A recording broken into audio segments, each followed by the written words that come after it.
কিছুদিন আগে আমি বড়গাঁও শ্রীপুর যাওয়ার উদ্দেশ্যে রওনা দিয়েছিলাম। রওনা দেওয়ার পরে রাস্তাগুলো দেখলাম, অতদিন অনলাইনে দেখছি আর আজকে বাস্তবে সরাসরি দেখলাম। রাস্তার যে অবস্থা, রাস্তার অবস্থা দেখে ভিডিও না করে পারলাম না।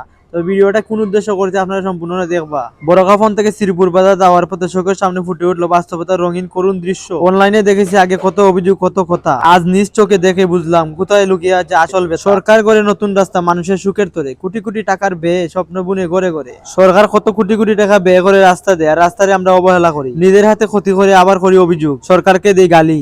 নিজেদের দোষ আমরা কখনো দেখি না, আমরা যে রাস্তার ক্ষতি করতেছি এটা আসলে আমরা বুঝি না। সরকারের রাস্তা দেওয়ার পরে রাস্তার মধ্যে কি বলে দিছে গোবরে রাখার লাগা, গরু রাখার লাগা, বালু রাখার লাগা, মাটি রাখার লাগা, সিমেন্ট রাখার লাগা। আমি যখন বড়গাঁও থেকে শ্রীপুর বাজার যাওয়ার রাস্তায় উঠলাম সিএনজির মধ্যে উঠার পরে দেখি রাস্তার মধ্যে যে অবস্থা, আসলে আমরা নিজেদের দোষ আছে, আমরা নিজেরা সচেতন না থাকার কারণে আমরা রাস্তাগুলো ঠিক মতো থাকে। কথা কই, যেখানেও দেখবা গাছপালা নাই, এখানেও দেখবা রাস্তা একবারে টনটনা থাকে, আর যেখানেও দেখবা গাছপালা বেশি, আবর্জনা লাগিয়া আছে এবং বাতাস লাগে না, রোদ লাগে না, এখানেও দেখবা রাস্তা বালা থাকে না। আর গ্রামের রাস্তাগুলো বালা থাকতো কিলা, গ্রামের মানুষ আইনা তারা এখন রাস্তার মধ্যে গরুর খের, গরুর গোবর, বস্তা, সিমেন্ট, গাছপালা, গাছের ডাল, এরপরে মাটি সবকিছু যদি রাস্তার মধ্যে রাখুন তাহলে রাস্তাটা ভালো থাকতো কিনা। এরপরে দেখলাম মানুষের বাড়ির গাছপালা রাস্তার মধ্যে পরিদার, এরপরে কেউ খাইতে দেয় না। এরপরে আবার কেউ দেখি গরু বাইন্দা রাখছে, ছাগল বাইন্দা রাখছে রাস্তার মধ্যে।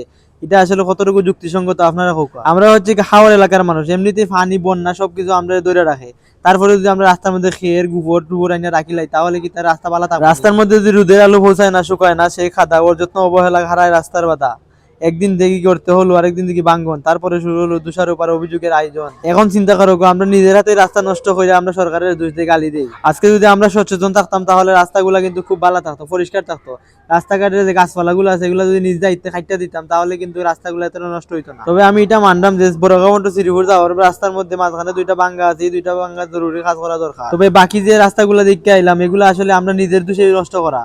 দেখো আপনার রাস্তার মধ্যে খের রাখা আছে, এই খের গুলো বিদ্যা থাকার কারণে রাস্তা দিন দিন খালি দুর্বল নষ্ট। কারণ আমরা মোটামুটি সবাই জানি যে গালার রাস্তা আসলে যত রোদ খাইব তত শক্ত থাকবো, আর যত পানি খাইব তত নরম হইব। রাস্তা শুধু পিচ আর পাথর নয়, এটি আমাদের প্রাণ। এই পথ ধরে স্কুলে যায় শিশু, বাজার যায় কিষান, এই পথ বেয়ে ছুটে চলে রোগী জীবনের আশা, এই পথে চড়িয়ে আছে গ্রামের সুখের বাসা। তাই আসুন আজ প্রতিজ্ঞা করি, বদলাবো নিজের মন, রাস্তার ওপর ফেলবো না আর ক্ষতির কোনো কারণ। নিজের ঘর যেমন রাখি আমরা যতনে বারবার, তেমনি করে রাখবো পথ পরিচ্ছন্ন বারংবার। দোষারোপ নয়, সচেতনতায় গড়ি উন্নয়নের দেশ। নিজের দায়িত্বে পালন করবে, বদলাবে পরিবেশ। সরকার করবে নতুন রাস্তা, আমরাই রাখবো তার মান, তবেই হবে সুন্দর বাংলাদেশ, তবেই হবে সম্মান। একটা কথা মনে রাখবেন, রাস্তা ভাঙে শুধু বৃষ্টির জলে নয়, অসচেতন মানুষের হাতেও কার কয়। তাই আগে বদলাই নিজেকে, তারপরই বলি কথা। আমি এই পর্যন্ত অনলাইনে অনেক ভিডিও দেখছি, ভিডিও দেখার পরে বুঝলাম যে রাস্তাঘাট এত ভাঙবন কারণ কিতা। সবাই খালি সরকারের দোষ দেয় এবং এমপি সাহেবের দোষ দেয় এবং বিভিন্ন রাজনৈতিক মানুষের দোষ দেয়, যারা কাজ করে তাদের দোষ দেয়, কিন্তু নিজের দোষটা কেউ দেখে না।